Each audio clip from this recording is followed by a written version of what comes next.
नमस्कार, मी विशाल परदेशी. न्यूज 18 लोकमत प्रस्तुत सार्वजनिक गणेश मंडळ 2025 या स्पर्धेमध्ये आपलं सगळ्यांचं स्वागत. सालाबादप्रमाणे यंदा देखील जिल्ह्यातल्या राज्यातल्या वेगवेगळ्या जिल्ह्यांमधनं आम्ही गणपती मंडळाच्या प्रवेशिका मागवलेल्या होत्या.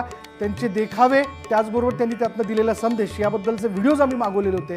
आणि या स्पर्धेतनं नेमकं कोल्हापूरमधला विजेता कोण ठरलेला आहे याविषयी तो विजेता घोषित करण्यासाठी आपल्याबरोबर एक ज्येष्ठ दिग्दर्शक अभिनेता महेश मांजरेकर सर, आपलं खूप खूप स्वागत. गणपती सर, कोल्हापूर लाल मातीतला कोल्हापूर आपण असं म्हणतो. बिलकुल उत्सुकता आहे त्याच्याबद्दल.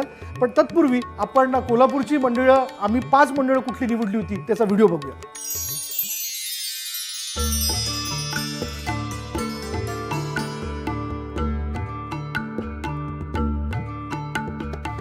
नाथखोळा पिवळा निळा अशी ओळख असलेले पाटाकडे तालमीच्या गणपतीजवळ आपण आलेलो आहे. या मंडळाचं एक वैशिष्ट्य म्हणजे दरवर्षी आहे ते आकर्षक स्वरूपातली त्यांची गणेश मूर्ती असते. कोल्हापूरचा राजा अशा नावाची या मूर्तीची संकल्पना आहे ती गेल्या कित्येक वर्षापासून राबवण्यात येते. मिरवणुकीचं आकर्षण हे ह्या मंडळाचं असतं, कारण या मंडळाच्या मिरवणुकीमध्ये जवळपास 3 ते 4 हजार मुलांचा जमाव आहे तो एका ठेक्यामध्ये थिरकताना आपल्याला पाहायला मिळतो. आणि त्यामुळे मिरवणुकीचं आकर्षणाचं मंडळ म्हणून सुद्धा या मंडळाकडे बघितलं जातं. पश्चिम महाराष्ट्रातून लोक फक्त कोल्हापुरात पाटाकडील तालीम मंडळ PTM ह्या 3 अक्षरात काय आहे यावर्षी गणपतीसाठी उत्सव कमिटीचे आमच्या हे बघण्यासाठी उत्सुक असतात. या मंडळाचा कोल्हापूरचा राजा हा गणपती आहे. त्याच्या दर्शनासाठी सुद्धा मोठ्या प्रमाणात भाविक येतात. विधायक कार्य हाती घेणारं आणि क्रीडा क्षेत्राला प्रोत्साहन देणारं मंडळ अशा या मंडळाची एक ओळख आहे. आणि नाथखोळा पिवळा निळा या नावाचे एक खास स्लोगन घेऊन हे मंडळ आहे ते कोल्हापूरमध्ये वावरताना दिसते.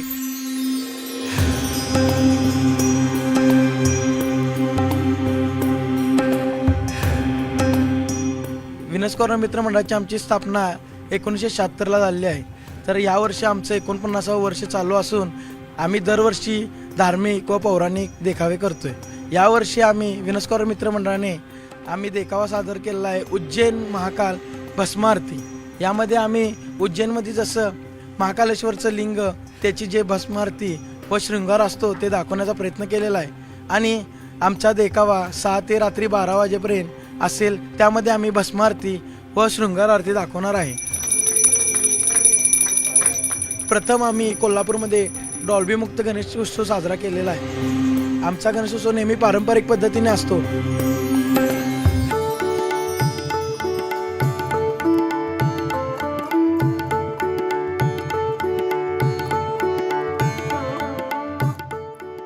कोल्हापूरच्या शाहूपुरीमध्ये असलेलं राधाकृष्ण तरुण मंडळ हे अगदी फेमस मंडळ आहे. हे मंडळ दरवर्षी विविध मंदिरांच्या प्रतिकृती आहे ते उभारत असतं. यावर्षी सुद्धा महाकालेश्वर मंदिराची प्रतिकृती आहे ते या मंडळानं उभारलेली आहे. किती भव्य अशा पद्धतीचं हे मंदिर आहे ते उभारण्यात आलेले आहे. ऐतिहासिक लूक येईल अशा पद्धतीचे हे खांब आहेत उभारण्यात आलेले आहे. ही अत्यंत सुंदर आणि देखणी अशी कलाकुसर आपल्याला या ठिकाणी पाहायला मिळते. अशा पद्धतीचे अनेक खांब आहेत. या खांबावरती हे मंदिर आहे ते उभारलं गेल्याचं या देखाव्यातून दाखवण्यात आलेलं आहे. आतमध्ये पाहायला गेलं तर या ठिकाणी अत्यंत सुंदर असा नजारा आहे तो आपल्याला पाहायला मिळते. गणरायाचं दर्शन तर आपल्याला या ठिकाणी पाहायला मिळते, मात्र मंदिराचं अंतरंग या ठिकाणी आपल्याला महादेवाची शिवाची मूर्ती आहे ती या ठिकाणी पाहायला मिळते. आणि या सगळ्या महाकालेश्वरच्या मंदिराच्या माध्यमातून हा सगळा देखावा आहे तो साकारण्याचा प्रयत्न राधाकृष्ण तरुण मंडळाने केलेला आहे.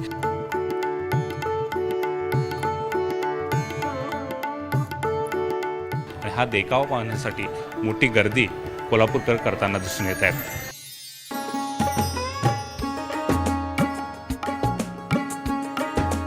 कोल्हापूरच्या छत्रपती शिवाजी महाराज चौकातला छत्रपती शिवाजी तरुण मंडळाचा महागणपती कोल्हापूरमध्ये प्रसिद्ध आहे. साधारण 21 फुटी उंचीचा हा कोल्हापुरातला पहिलाच गणपती. आणि या गणपतीला पाहण्यासाठी कोल्हापुरातून आणि आसपासच्या जिल्ह्यातून भाविक मोठ्या प्रमाणात येत असतात. अगदी रांगा आहेत त्या या दर्शन मंडपामध्ये आपल्याला लागल्याचं पाहायला मिळते.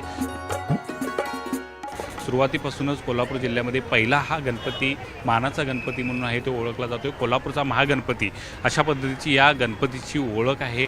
आणि भाविकाने अर्पण केलेली ही चांदी आणि त्याद्वारे गणपतीच्या या आभूषणाने ही मूर्ती अधिकच आकर्षक झाल्याचं आपल्याला पाहायला मिळतं.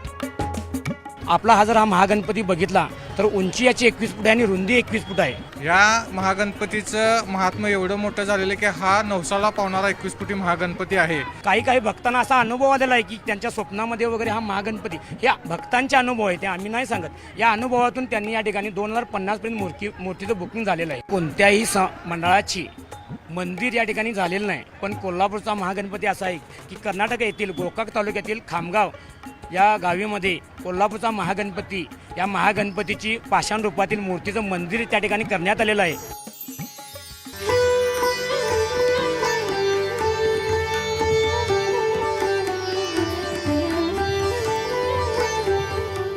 यावर्षी जसं सालाबादप्रमाणे आम्ही चे प्राचीन अशा मूर्तींची आम्ही प्रस्थापना करत असतो, तर यावर्षी देखील आम्ही एक सुंदर असं प्राचीन गणेश मूर्ती कृष्णलीला अवतार या रूपातील देखावा तुमच्यासाठी सादर केलेला आहे. हिंदू संस्कृतीच्या वेगवेगळ्या शिल्पांचं, त्याच्या स्थापत्यकलेचं तुम्हाला दर्शन होत राहील. त्यांचेच प्रतिरूप आम्ही सादर करण्याचा प्रयत्न करतो. आम्ही दरवर्षी फक्त आमची प्राचीन मूर्ती हेच वैशिष्ट्य आहे, पण जशा भाविकांच्या प्रतिक्रिया आम्हाला मिळत गेल्या की याच्यासोबत जर एखादा सुंदर देखावा असेल तर त्या मूर्ती तुम्ही जितक्या सुंदर करता, सो तो प्रयत्न आम्ही यावर्षी अत्यंत प्रामाणिकपणे पूर्ण करण्याचा प्रयत्न केलेला आहे. भाई सर, विजेता कोण ठरलाय? आणि या 5 मंडळांपैकी विजेता ठरलाय कलकल मित्र मंडळ मंगळवार पेठ. वा वा, मंडळाचं खूप खूप अभिनंदन. अभिनंदन.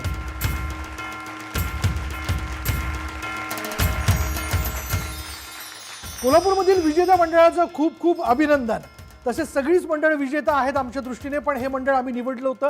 चला थेट जाणार आहोत कोल्हापूरमध्ये. आमचे प्रतिनिधी आहेत ज्ञानेश्वर साळुके. ज्ञानेश्वर. न्यूज 18 लोकमतच्या या स्पर्धेची उत्सुकता सगळीकडेच ताणली गेली होती. कोल्हापूरचा या संदर्भातला विजेता कोण होणार याची चर्चा आहे ती कोल्हापूरमध्ये चांगलीच रंगली होती. अखेर याचा विजेता घोषित झालेला आहे. कलकल ग्रुपला याचं विजेतेपद आहे ते घोषित करण्यात आलेलं आहे. दबंग पोलीस अधिकारी अशी ज्यांची ओळख आहे ते तानाजी सावंत सर आपल्यासोबत आहेत. नुकतंच त्यांना राष्ट्रपती पदक आहे ते प्राप्त झालेलं आहे. बिष्णोई टोळीच्या कुख्यात गुंडांना त्यांनी थेट गोळ्या घातल्या होत्या आणि त्यानिमित्तानं या दबंग पोलीस अधिकाऱ्यांच्या हस्ते या तरुण मंडळाला आपण आज बक्षीस वितरित करतोय. मी विनंती करतोय की तानाजी सावंत सरांना हे बक्षीस आहे ते तरुण मंडळाच्या या कलकल ग्रुपच्या कार्यकर्त्यांना आहे ते त्यांनी वितरित करावं.